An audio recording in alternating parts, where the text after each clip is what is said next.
Berarti kan publik sudah tercerdaskan. 85% tidak percaya dengan hasil Bareskrim. Iya, artinya sentimen negatif terhadap Bareskrim. Jadi mereka kan mengatakan mengambil 7 ijazah yang dari teman-teman Jokowi. Tapi kemudian yang dibandingkan itu cuma 3. Apa pendapat Anda? Polisi mengatakan ijazahnya asli, salah, identik iya. Identik dengan apa? Tapi Dirtipidum ada satu pernyataan yang memang jelas dia mengatakan asli. Karena pelapor utamanya Egy Sujana yang kita tahu lagi sakit. Kok nggak ditunggu gitu loh? Kemudian mempermasalahkan TPUA juga yang tidak terdaftar di AHU gitu. Jadi ada kesan di awal ataupun mungkin yang lain teman-teman kita itu masih belum menganggap putusan Bareskrim itu final.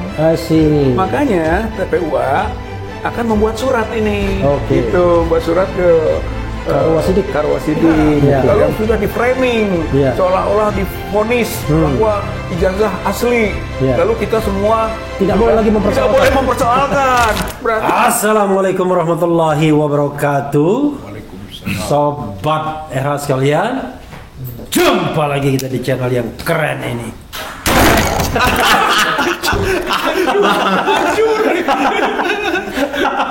Ngeri. Jadi ternyata ini agak rapuh sedikit ya, tapi nggak rusak. Sama dengan sekalian. Jadi saya bersama 2 orang berbahaya ya di Republik ini dan membentuk 3R Trisula. Rismond Sianipar. Selamat sore bro. Oh, selamat sore. Karena channel. Luar biasa. Yang kedua Rizal Fadila. Iya, assalamualaikum. Waalaikumsalam warahmatullahi wabarakatuh. Jadi saudara sekalian, karena waktu kita tidak banyak, Rismond lagi diburu di mana-mana. Nanti sebelum pukul 6 dia akan pergi ya. Maka saya langsung to the point buat respon dulu ya. Nggak apa-apa Kang ya? Iya, maka Kang. Oke. Jadi kemarin setelah adanya press conference Bareskrim, saya itu minta teman saya untuk ngecek big data. Iya. Karena cuma 1 hari.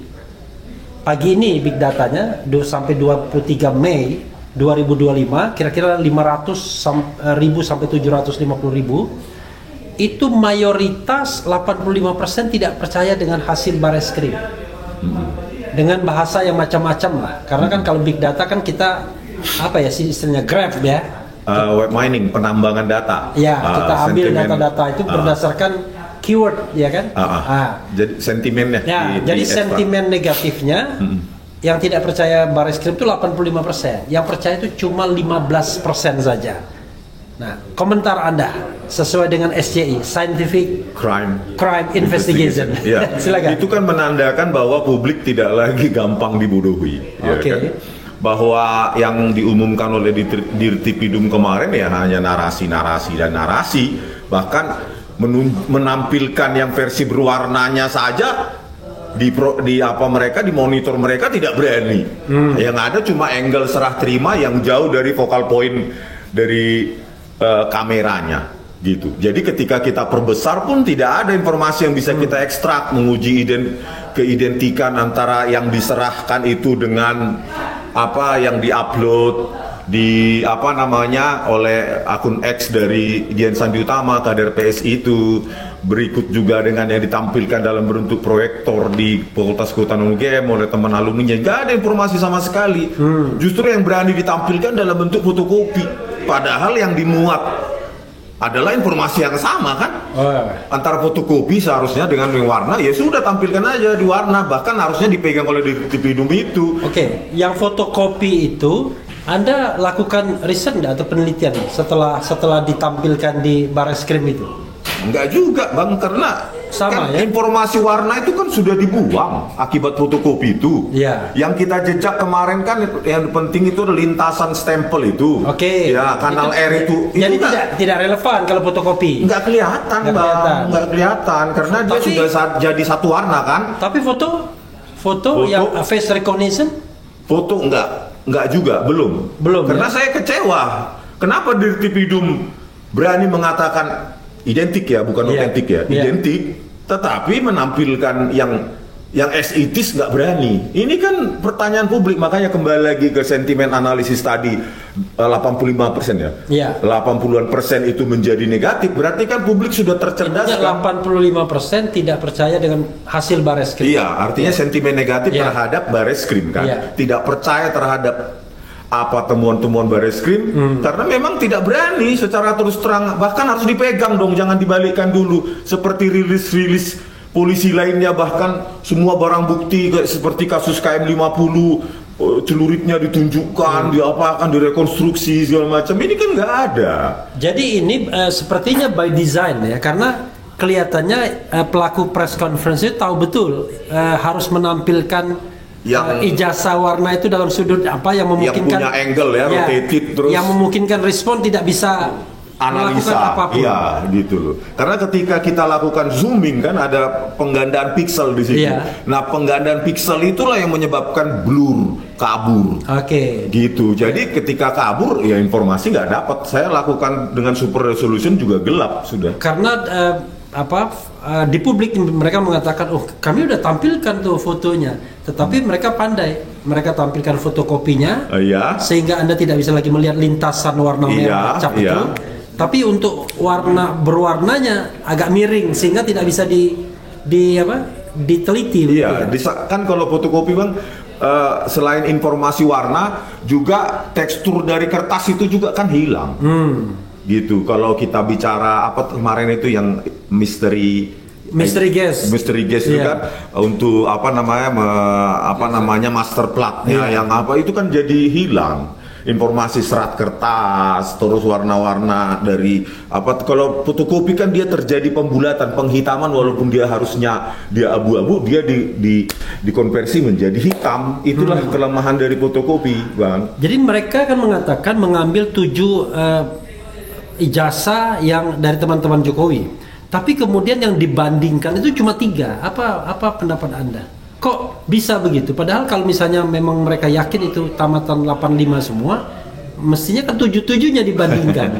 Ya itulah Bang, gitu. 3 pun nggak disebutkan referensinya, karena kan yang dilakukan uji keidentikan, berarti uji perbandingan, uji pencocokan, berarti antara objek A dengan objek Y, itu tidak menjawab autentisitinya, keasliannya kan Bang. Salah metodenya, maka outputnya salah. Yang kita inginkan kan authenticity test, uji keaslian, bukan uji identity, keidentikan. Maka outputnya salah. Jadi kalau digiring oleh media, polisi mengatakan ijazahnya asli, salah, identik identik dengan apa? Tapi Dirtipidum ada satu pernyataan yang memang jelas dia mengatakan asli. Anda dengar nggak? Enggak. Kalau itu benar, berarti itu pembohongan publik. Untuk menguji keaslian bukan baiknya kita cek lagi. Kalau tidak salah, kemudian dari semua rangkaian itu ada kata-kata asli yang keluar dari Dirtipidum. Tidak hanya identik. Kalau ada, berarti dia sengaja menggiring publik. Karena gini, ujinya uji keidentikan. Bagaimana outputnya asli? Outputnya ya identik. Yang kami uji identik A dengan B. Bukan asli, Bang. Kalau kita bicara identifikasi keidentikan, kan misteri gas saya sudah mengatakan ketika 1120 itu which is Jokowi punya, dengan 1115 dan 1117 tidak identik. Iya kan? Maksudnya kan ketika dibandingkan dengan kelompok tertentu barangkali identik, tapi ada juga loh yang tidak identik. Nah, Anda menganggap apakah itu problemnya sehingga 7 yang diambil sampelnya cuma 3 yang dibandingkan? Bagi saya banyak problemnya dari apa pengumuman dari Dirtipidum itu, ya kan Bang? Kalau dia mengatakan scientific crime investigation berarti science. Science berarti dia punya metodologi, metode yang harus bisa repeatable, harus bisa diulangi oleh peneliti lain, berani terbuka, lain, berani terbuka, berani diuji dan diulang prosedur mereka, metode mereka, output mereka berapa. Kemarin nggak ada kan technical report seperti itu. Apa metodenya, metodologinya bagaimana, outputnya bagaimana, sehingga nanti ketika kita di pengadilan ya bisa menggunakan technical report itu, metodenya apa, metodologinya, prosedurnya bagaimana, terus outputnya bagaimana, untuk crossfire gitu ya. Itulah sains Bang, harus repeatable. Ada yang mengatakan seharusnya itu press conference-nya itu dilakukan oleh orang puslap 4 sendiri, jangan oleh Dirtipidum. Dia nggak paham. Kan dia kan coba di feeding tuh, tapi proses ilmiahnya yang namanya SCI itu kan dia juga tidak ikuti. Menurut Anda? Ya minimum ya dibacakan lah kan begini. Hasil SCI Scientific Crime Investigation yang based on science tadi itu kan outputnya kuantitatif. Iya. Mana ada output sains itu kualitatif dan identik itu adalah kata kualitatif. Sama seperti orang. Oh sudah Anda amati tadi yang datang itu sama nggak dengan yang kemarin? Sama. Itu bukan penelitian. Kesamaannya berapa persen? Keidentikannya berapa persen? Oh, jadi ada kaitan persentasenya juga gitu ya? Kuantisasi. Ya, kuantifikasi. Ya, kuantisasi. Ya. Dikuantifikasi. Okay. Dalam bentuk persentase kah? Ya. Dalam bentuk angka kah? 0 sampai 1 atau yang lainnya. Harus ada variabel keluaran sehingga itu menandakan bahwa produk dari proses penelitian. Oke, dia cuma mengatakan identik, nah, tapi itu tidak orang ada awam pun bisa. Identik nggak yang kemarin datang dengan yang kemarinnya lagi? Identik. Itu bukan padahal kembar identik pun belum tentu 100%. Iya, identik berapa persen kan gitu, Bang. Iya. Kan begitu, Bang. Luar biasa. Silakan Anda mau katanya jam pukul 18.00 mau berjalan. Jadi saya tambahkan lagi ya. Jadi tadi itu bahwa ada keluar statement bahkan di dalam teks di Kompas dan lainnya itu dikatakan Dirtibidu mengumumkan lembar pengesahan skripsi itu setelah diraba dan dirasa ada cekungan. Bayangkan proses ilmiah apa? Mereka mengaku SCI, tapi pengujiannya adalah dengan meraba dan perasaan. Kayak duit ya. Terus ada kecekungan. Terus apa output variabelnya dari itu? Dari proses perabaan dan perasaan itu, gitu loh. Jadi itu kan nggak sains, Bang, gitu loh. Terus itu dibandingkan dengan kesaksian, nah kacau sudah. Makanya rakyat tadi berdasarkan sentimen negatif. Kan gitu, Bang. Oke, Bang, saya pamit. Terima kasih ya. Tapi Bang. Balikin dulu ya. Balikin dulu harta saya dibalikin dulu. Selamat. Silakan Kang. Ya, saudara sekalian, luar biasa Rismond Zanivar di antara kelompok kita ya, bukan kelompok kita, kelompoknya. Kalau kelompok kita nanti dia nggak objektif. Di antara orang-orang yang lagi berseberangan dengan Barreskrim Mabes Polri, tentu ya kepentingannya berseberangan. Itu beliau lah yang paling paham soal sains ya, soal IT, sehingga dia bisa menjelaskan dari sudut bagaimana bisnis proses di IT tersebut. Tapi Kang Rizal ini orang yang penting juga karena selain calon tersangka juga orang yang paham hukum juga. Oh, luar biasa, ganti mic. Kenapa diganti mic-nya? Ini juga? Ya. Tuh. Itulah enaknya kalau di Reviarum Channel kita banyak variasi. Iya, Ini Kak. Ya, sambil pasang mic ya. Jadi Kang Rizal ya. Siap, Bang. Kalau dilihat dari prosedur hukum yang Anda pahami ya, karena kita kan barangkali bukan spesialis pidana, tetapi mungkin Anda bisa memberikan semacam tambahan ya. Apa yang Anda lihat kejanggalan-kejanggalan dari apa yang disampaikan atau apa yang dilakukan oleh Barreskrim ini? Silakan eksplorasi sebanyak-banyaknya. Sambil saya memonitor bagaimana sentimen positif negatif dari sisi di kita ini. Saya kira mungkin seperti anti klimaks dari segi prosedur itu dan bisa berujung pada prosedur yang keliru. Kenapa? Karena awalnya ya setelah ada informasi lidik, kemudian ada surat perintah penyelidikan, kemudian bergerak gitu dan berujung sebagaimana diinformasikan akan ada gelar perkara gitu kan untuk menentukan bagaimana tindak lanjut kan gitu. Nah, gelar perkaranya ternyata gelar perkara internal. Gitu. Padahal keputusan yang menentukan, gitu kan, termasuk yang disebut dengan bisa melakukan penghentian penyelidikan.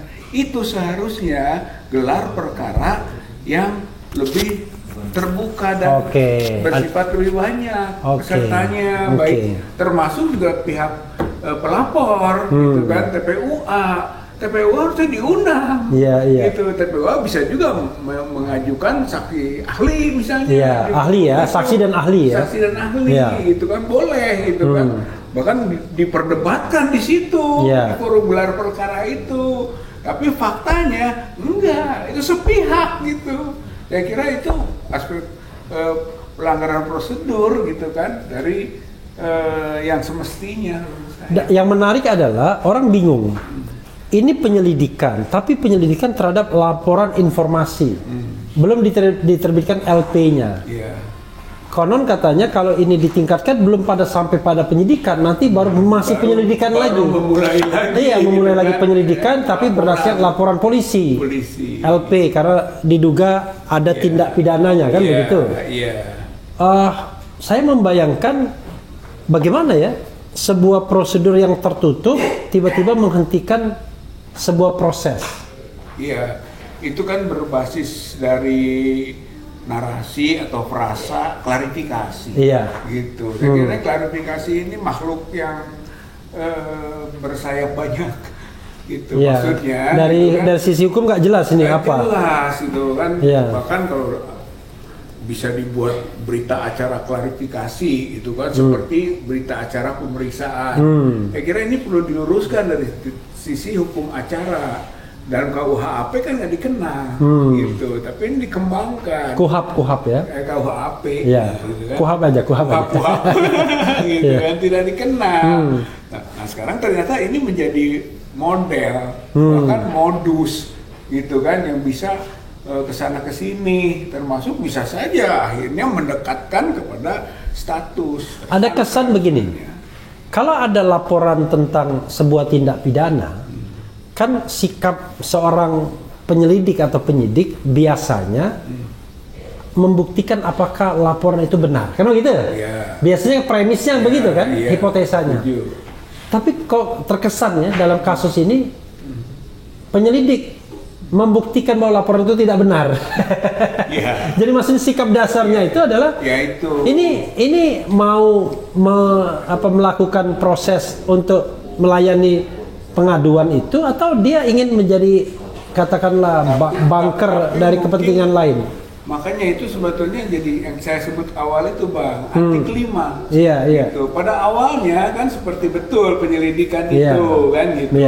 Tapi ujungnya bahkan sesuatu yang sangat penting itu tidak dihadirkan.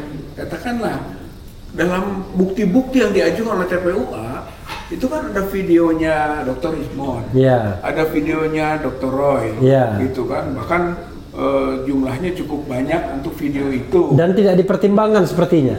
Jangankan dipertimbangkan. Dilihat saja nggak, jangan-jangan. Harusnya dipanggil, diperiksa.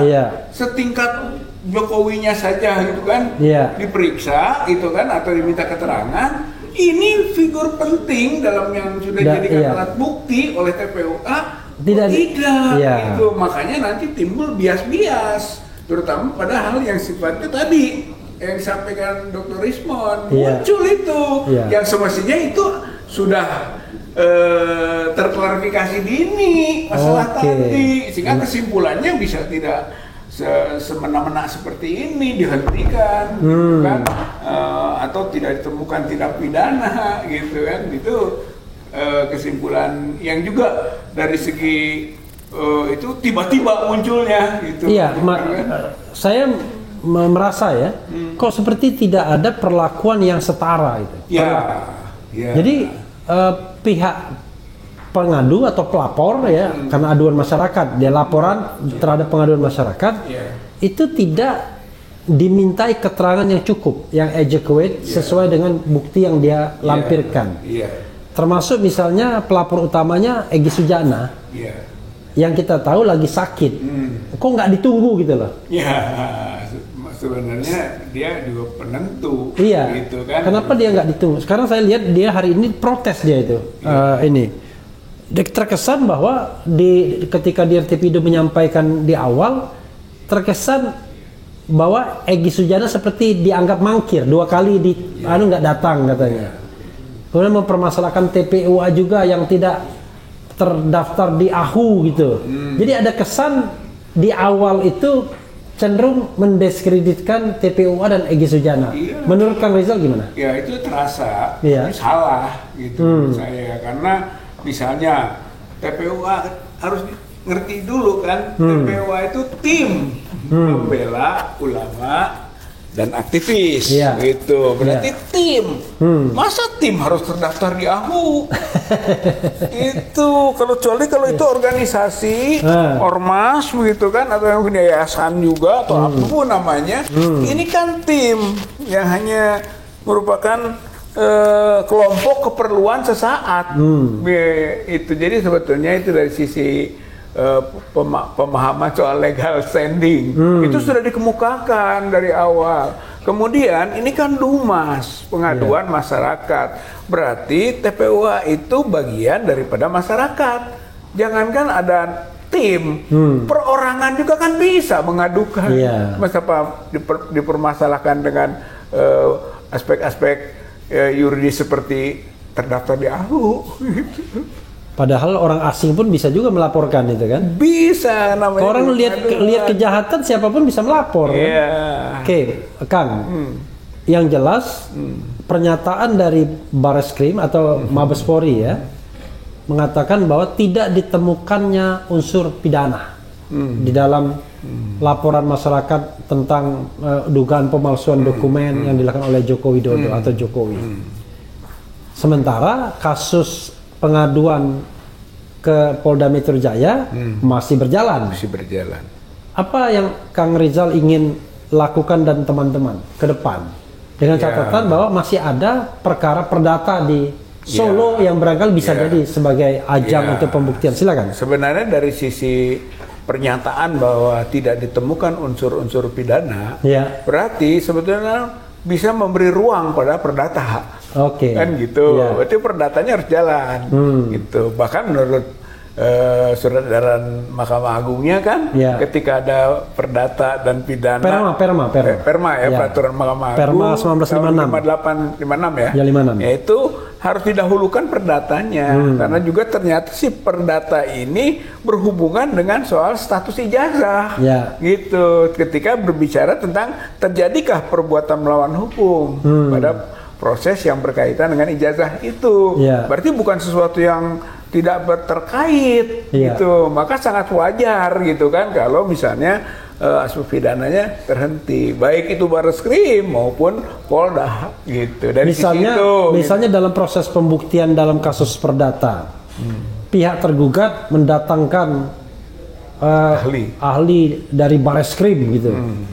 Kan fair saja, tapi pihak penggugat bisa juga menghadirkan Richmond dan lain sebagainya. Bahkan bisa temuan-temuan yang ada pada proses pidana, katakanlah, yang seharusnya bisa dibawa ke ruang perdata, gitu. Jadi sebetulnya tidak masalah, ya, meskipun dia terhenti, tapi dia melakukan operasi senyaplah pencarian informasi, itu bisa digunakan, gitu. Oke, tapi saya tidak pernah mendengar TPUA concern ada perhatian untuk membackup kasus perdata yang sedang berlangsung sekarang ini. Itu apa saya salah?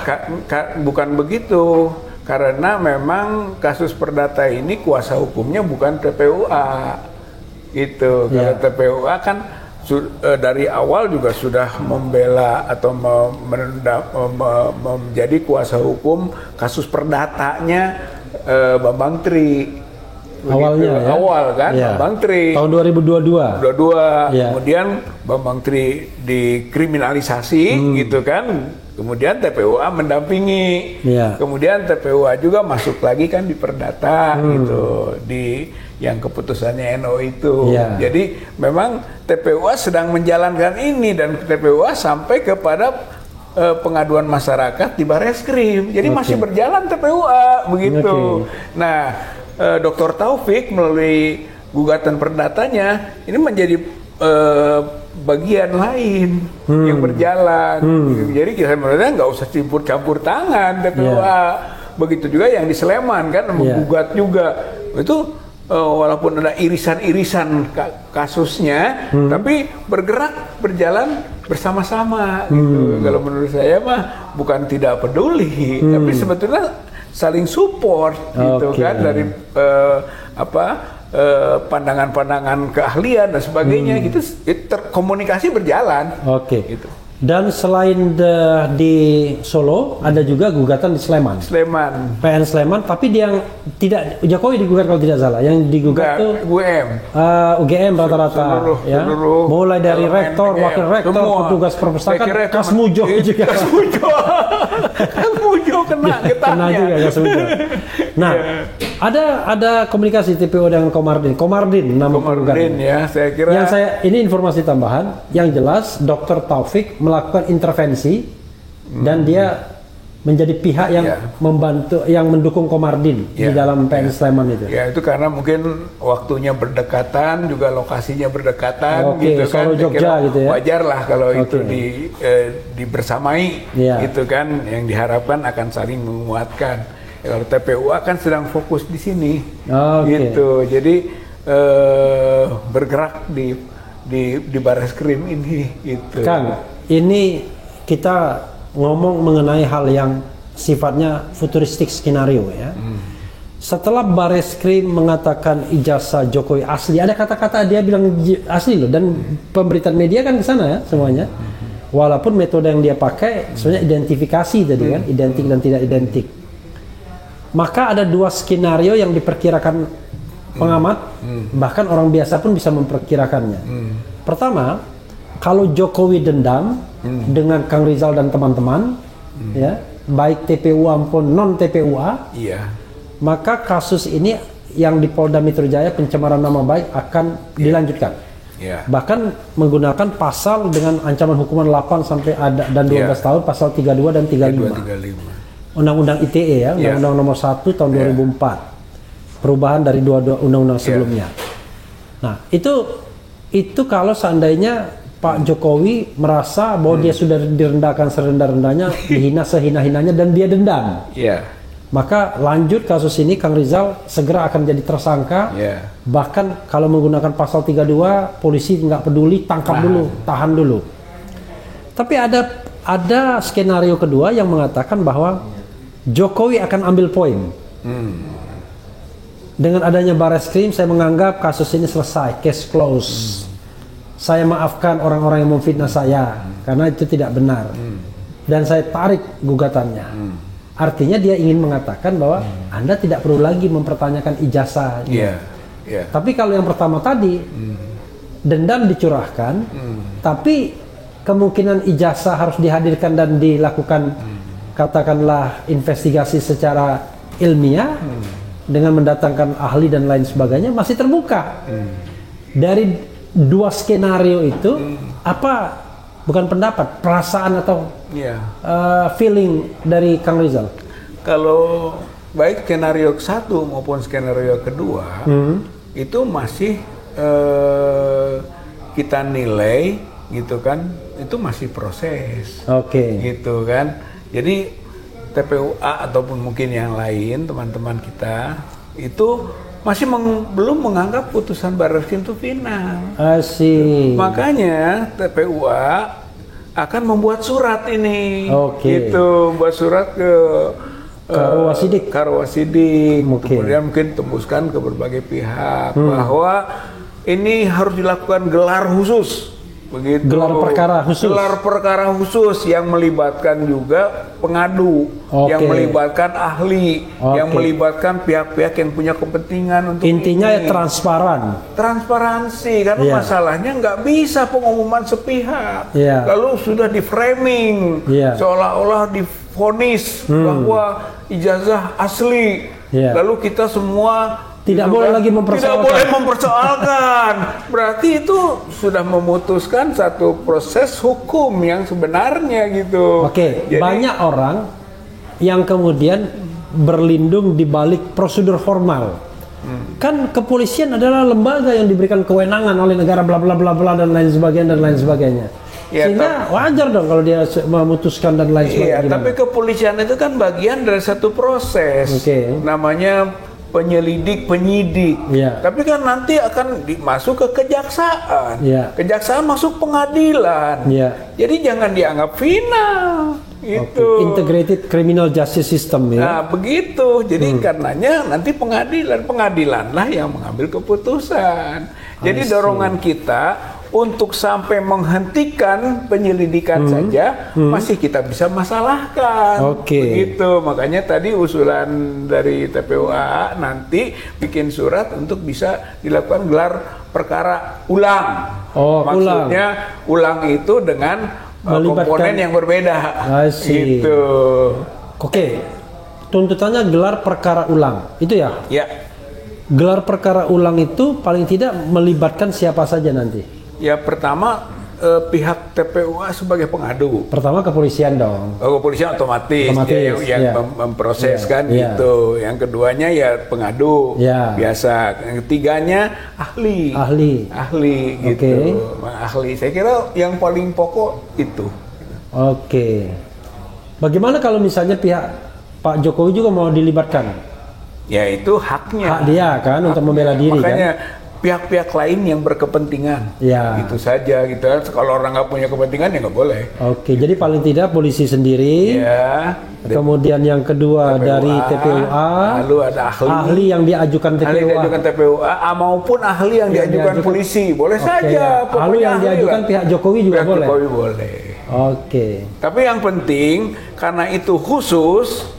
Ulang, ya kan, dan mengkritisi juga gelar perkara yang awal, terbuka untuk publik, gitu. Saya kira kata kuncinya itu di situ, Bang, terbuka, gitu, sehingga apapun produknya nanti bisa diuji oleh publik. Itu yang paling penting begitu. Bahkan diuji oleh dunia ya. Bahkan oleh dunia, artinya boleh saja lembaga-lembaga lain melakukan analisis ataupun pengujian atau riset-riset mengenai ini. Bebas saja dengan begitu, objektif produknya, gitu, bukan produk rekayasa atau produk kepentingan.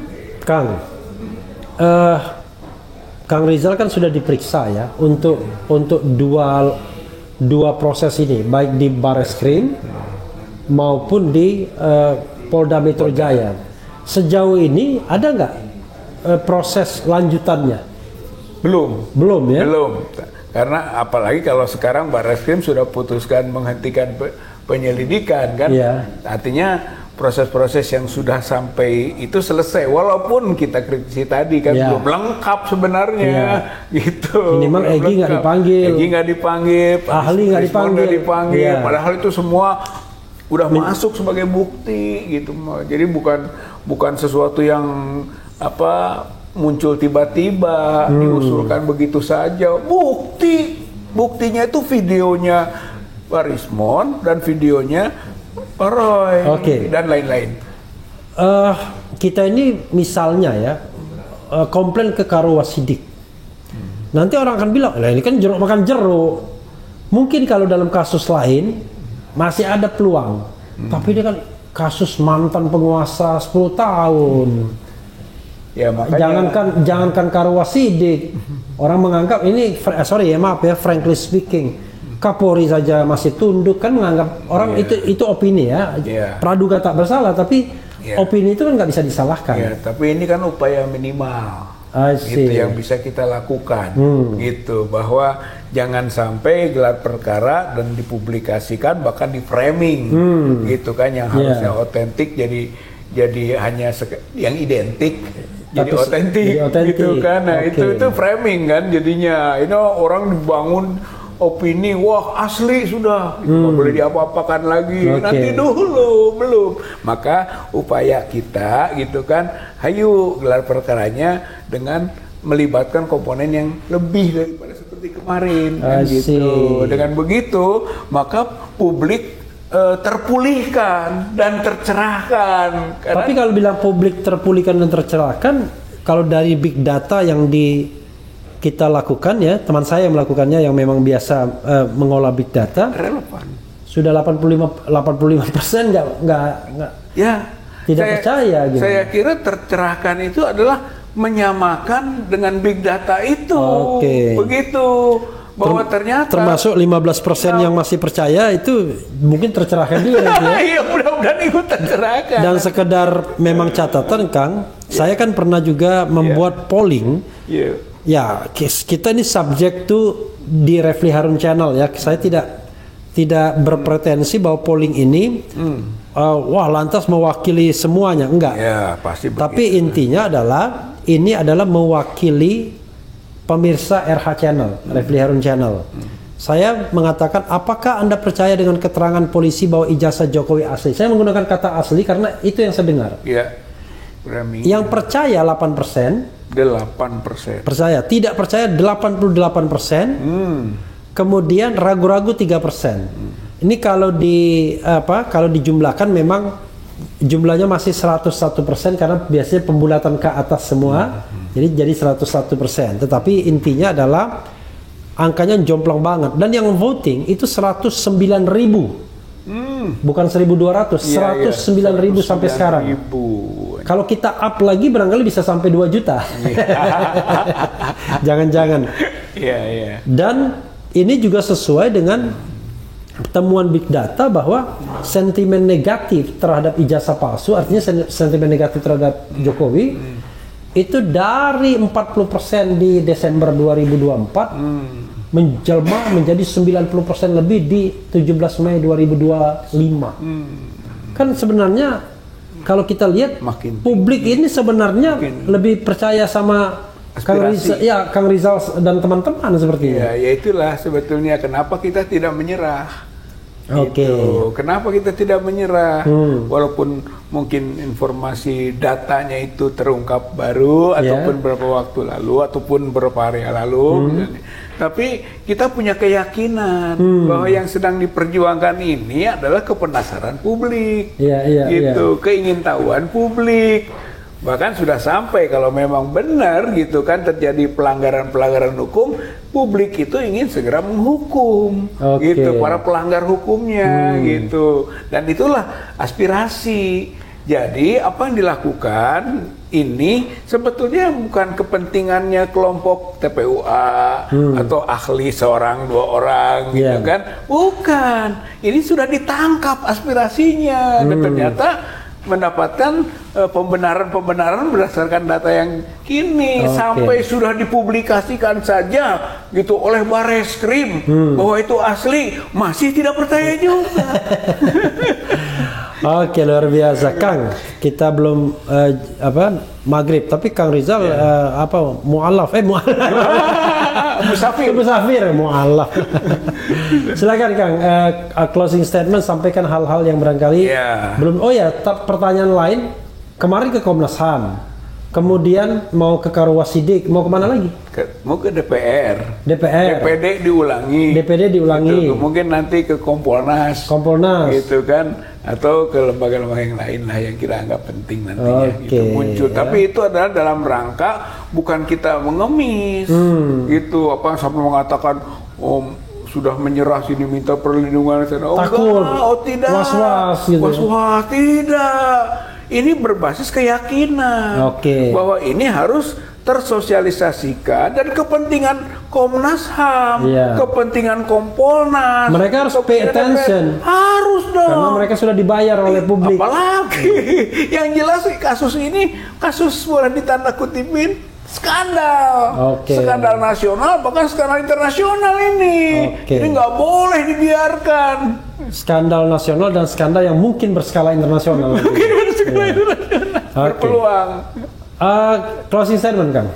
Ya, intinya adalah bahwa dari awal yang diinginkan adalah terpublikasikannya dokumen, gitu kan? Dari kesukarelaan Jokowi menunjukkan, gitu kan? Atau UGM secara transparan menjelaskan, gitu kan?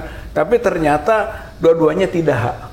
UGM menyembunyikan, gitu kan? Bahkan diduga menyembunyikan. Kalau nggak pakai diduga nanti dipermasalahkan. Diduga keras. Menyembunyikan. Kemudian Jokowi diduga keras. Gitu kan, menyembunyikan juga. Akibatnya masyarakat yang rugi. Gitu. Pertanyaan ini akan berkelanjutan. Gitu ya, buktinya ya itu tadi aspirasi sampai sudah diumumkan oleh Barreskrim saja masyarakat masih bertanya. Saya kira ini adalah menggambarkan perjuangan harus berlanjut.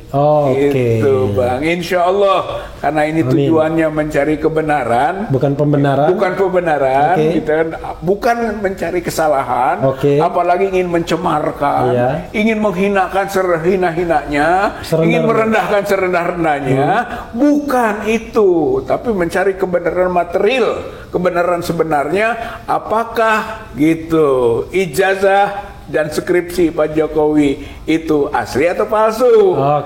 Dugaannya palsu. Itu Bang. Saudara sekalian, itu dari Rizal Fadilah ya. Tidak menyerah. Walaupun Barreskrim sudah mengemukakan soalnya ya. Tersebutlah Rizal Fadilah yang tidak akan menyerah walaupun Barreskrim sudah menyertakan soalnya. Wassalamualaikum warahmatullahi wabarakatuh. Waalaikumsalam warahmatullahi wabarakatuh.